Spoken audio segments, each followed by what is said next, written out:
Good afternoon, everyone. I am Naledi Mnisi of Naledi Mnisi Media Production, and welcome to Ijali tournament that is currently taking place at Phongolo eMadanyeni to celebrate talent, passion, and the spirit of football. Ijali tournament izokhombisa amakhono abadlali ePhongolo kanye nokujabulisa ababukeli namalunga omphakathi. Let us celebrate the love of the game, support our teams with pride, and make the day memorable. Stay tuned for more. Asikubingelele sikwamukele kuNaledi Mnisi Media Production. Ngicela usitshele igama, isibongo, iposition nokuthi kungani silana njengoba sibona umphakathi waseMadanyeni uthethisa la endaweni yaseMadanyeni Sportfield. Angibingelele igama lami nguVukani wakwaZulu, owaziwa njengojali. Uyena u-hoster wa-event le namhlanje iJali tournament. Unyaka wesithathu lo idlala, iqale ngo-2023 nala khona yahamba kahle kakhulu. Namhlanje ke nje saseyobukuzana kulowo moya lowo weJali tournament.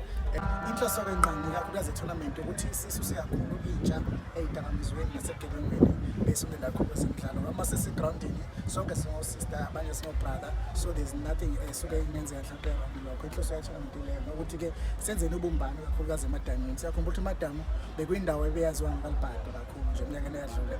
So introduction of esport iyona into eyenza ukuthi-ke abantu babone ukuthi-ke singobhuti siyadingana. Kusuke nabantu bangaphandle manje beze eMadanyeni into nje engadinga enzeki ngaphambilini. So ingakho-ke iJali tournament ikhona namhlanje nawukuthi azoba khona iminyaka ezayo. Usakhuluma ngabantu abasha, siyazi ukuthi bacula kakhulu ophuzweni oludakayo naseyidakamizweni. Siyazi ukuthi nabanye amantombazane nabasemhlangeni kunamaviyo adlule. Imaphi amazwi angadlulisa kulabo ababuka njengamanje entsheni?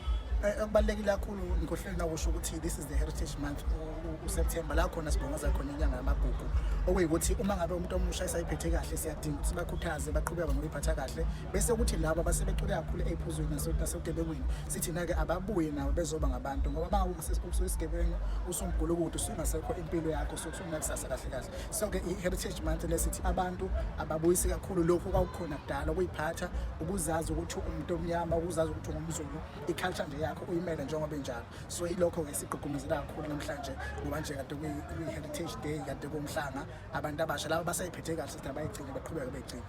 Elakho lokugcina sisibani?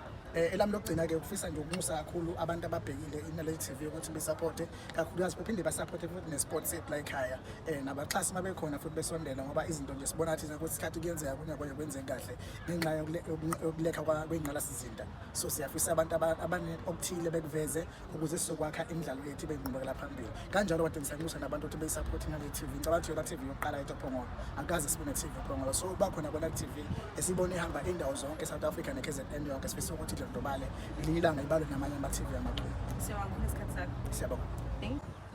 Asikubingelele sikwamukele kuNaledi Mnisi Media Production. Ngicela usitshele igama, isibongo, iposition yakho nokuthi kungani sibe la namhlanje sabona ukuthi echithisa amalungu omphakathi kanye nabadlali kule ndawo. Okay, ngibingelele Thobani wamaVimbela, mphathi wePromotion FC. Ngokubona ngisizibonakala ngezemidlalo eJali tournament ya-2025. I-team yakhe ibisidlalile yini? Uma kuthiwa ibidlalile, mhlawumbe imaphi ama-challenges enibe nawo osuna namhlanje? Yes, sidlalile, sadlala 1-1. Unfortunately, we took no penalty. Okay, not exactly ama-challenges, but ayokudlala yethu ayibanga ngendlela ejwayelekile.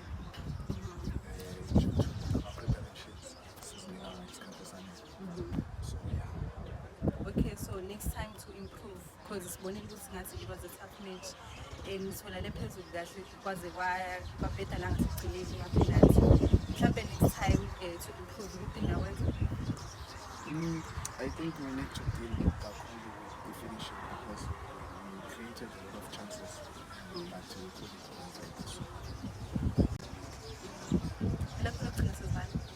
No, siyabonga ngithola ithuba lokudlala i-Jali Tournament 2025. It's our first time that we participated in the tournament. And we look forward to the first team to be out of this tournament. Alright, siyabonga. Asikubingelele sikwamukele kunaledi media production cela usitshele igama isibongo position nokuthi kungani silana njengoba sibona ukuthi amalungu omphakathi asemadanini athechithisa kakhona la eSport 50. Igama lami ngoCharity wakamalinga ngihlala khona la emadanyeni emphakathini wasemadanyeni.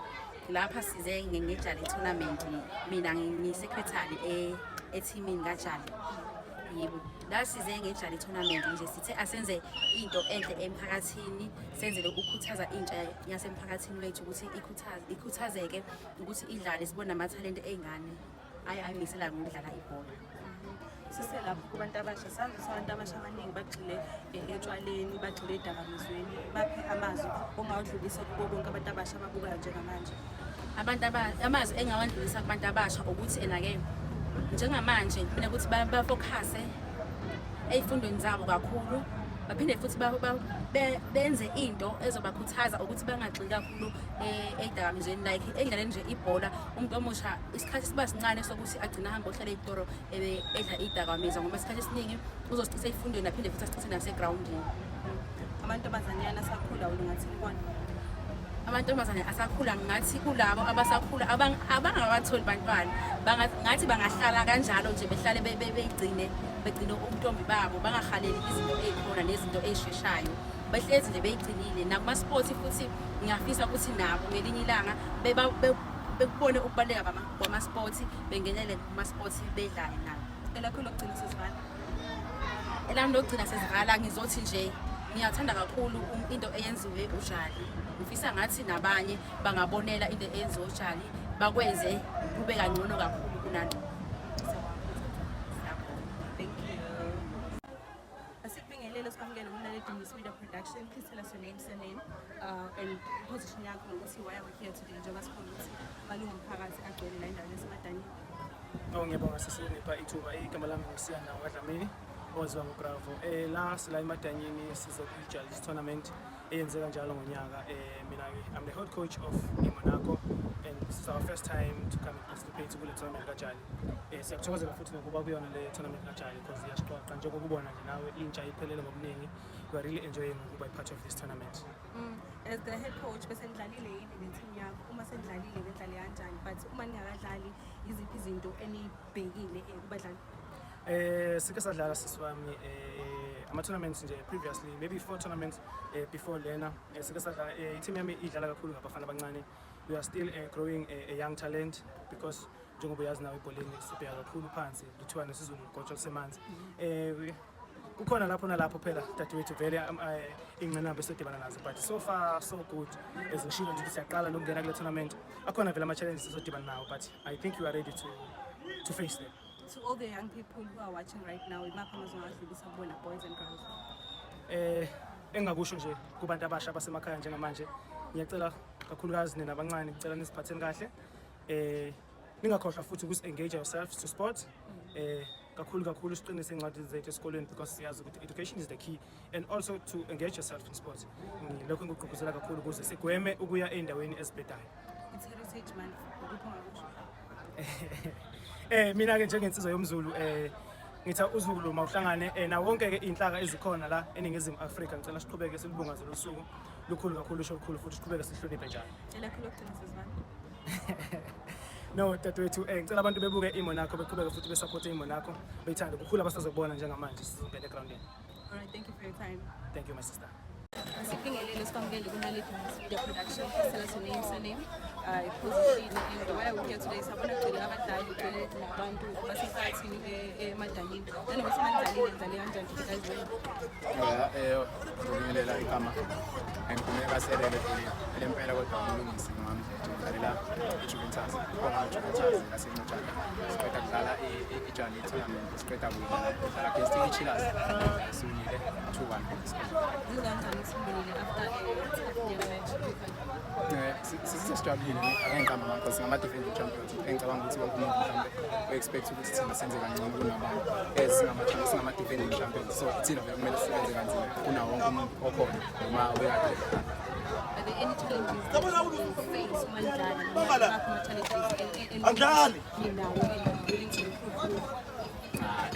Sonke singabadlali bebhola vele hlezi nama-challenges ekhanda ngeke ungene ukuthi igame ilula ahleze khona kodwa ngicabanga ukuthi kusizayo ukuthi sejimini sami ukwalungisa lawo nalapho zakhona vele amaphutha njengoba hlezi kushiwo ukuthi sifunda ngokubona.